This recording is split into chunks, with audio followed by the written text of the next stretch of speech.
Bueno chicos, el día de hoy les voy a enseñar a cómo poder encontrar el voltaje, la corriente y la resistencia por medio de la ley de Ohm. Como pueden ver aquí las fórmulas de la ley de Ohm para poder encontrar voltaje, intensidad de corriente y la resistencia. Como vamos a ver aquí tenemos dos ejercicios, pero en la parte de atrás también tenemos tres ejercicios para poder encontrar la resistencia, el voltaje y la corriente. Comenzamos con el primero. Yo siempre, cada vez que tenía que hacer este tipo de ejercicio, yo siempre le ponía los datos, ¿verdad? Ponemos datos, voltaje, intensidad de corriente y la resistencia.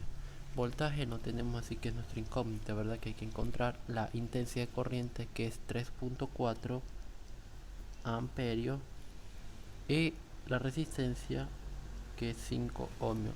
Muy importante ponerle aquí los simbolitos que representan, ¿no?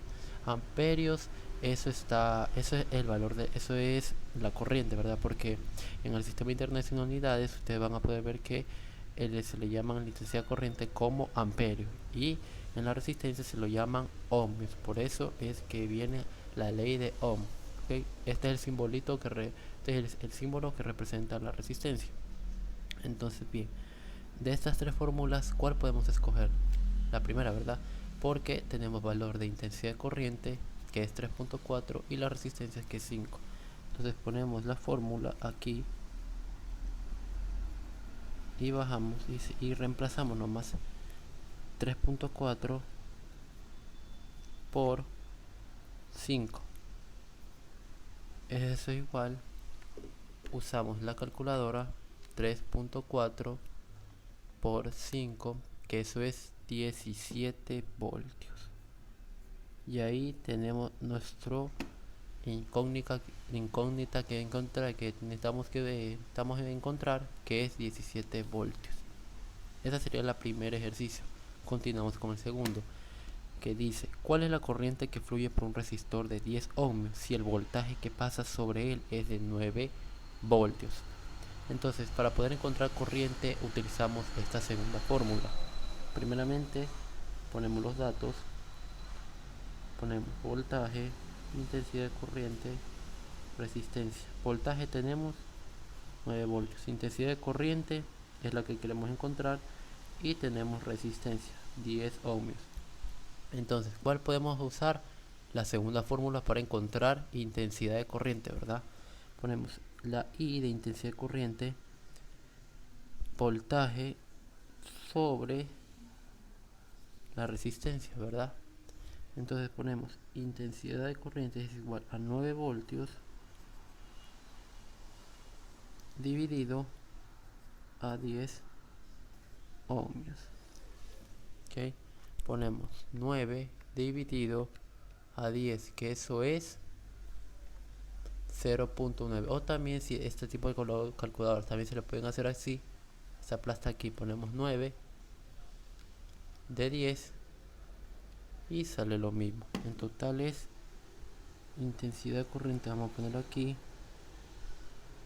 0.9 amperios.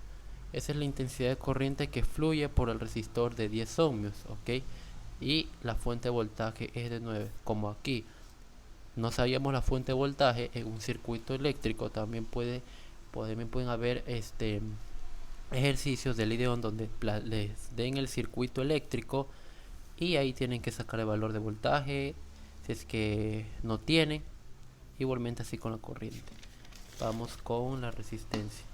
Ok, aquí la resistencia, como pueden ver, aquí dice: calcula el valor de la resistencia que se necesita para limitar una corriente de 3 amperios si el voltaje que fluye es de 15 voltios. ¿Ok?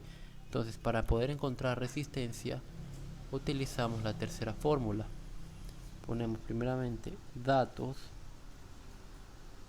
ponemos voltaje, intensidad de corriente y la resistencia, ¿verdad?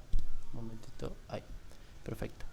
Voltaje tenemos que es 15 voltios, resistencia no tenemos, y corriente si tenemos que es 3 amperios. Utilizamos la tercera fórmula, ¿no? Que es resistencia es igual a voltaje sobre la intensidad, y reemplazamos nomás resistencia igual a 15 voltios dividido sobre 3 amperios. El valor de la resistencia nos va a dar, ponemos 15 sobre 3, que es a 5 ohmios es el valor de la resistencia que se necesita para poder limitar o controlar la corriente que pasa por ese circuito eléctrico. Y bueno, chicos, eso sería todo con lo que es ley de Ohm. También, como les digo, pueden aparecerles en circuitos eléctricos donde les den una fuente de voltaje o una fuente de corriente. La fuente de voltaje es esta, para que puedan darse cuenta, es esta. Este es el polo negativo y este de aquí es el polo positivo de la fuente de voltaje. En cambio, esta de aquí, así, esta es una fuente de corriente, amperio, ¿ok? Y ahí, si se le hacen un tipo de circuito eléctrico con una resistencia así, y que obviamente termina la resistencia aquí, y siempre tienen que poner esto que es conocido como tierra, para que la intensidad de corriente salga por aquí y no se quede estancado. Y porque si no ponemos tierra, la intensidad de corriente va y va y va y da vueltas y no tiene un punto de salida. Entonces eso sería lo que es con tema de ley de ohmios. Y bueno, chicos, eso es todo por hoy. Y bueno, para la próxima les enseñaré cómo poder encontrar la potencia en un circuito eléctrico, y también cómo poder encontrar lo que es joules, energía, que eso verá más adelante. Bueno, chicos, eso es todo por hoy. Denle like y bueno, comenten y compartan el video. Gracias.